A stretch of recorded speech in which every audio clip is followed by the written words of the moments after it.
അലിയാരുടെ ഓമന ബീവി, നബി തങ്ങളുടെ ഫാത്തിമ ബീവി, അൻപെഴും മെക്കയില്ലാവ് കണ്ട് തക്ബീർ വിളിക്കാനായി മണലോട് മണൽക്കാട്ടിൽ അത്തറിൻ കാറ്റു വന്നു. അലിയാരുടെ ഓമന ബീവി, നബി തങ്ങളുടെ ഫാത്തിമ ബീവി.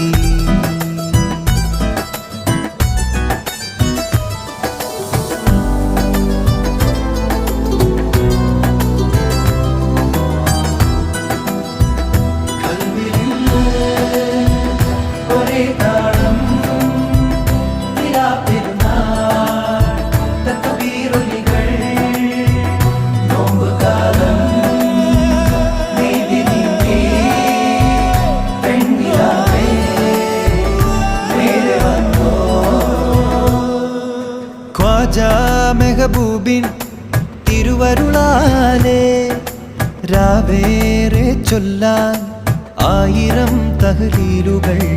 ദൂരെ പുണ്യമാസം പോയി മറയുന്നു, ഹറമിൻ പടിയോളം രാവുണർത്തും പാട്ടുകൾ പാടിടും പെൺകൊടി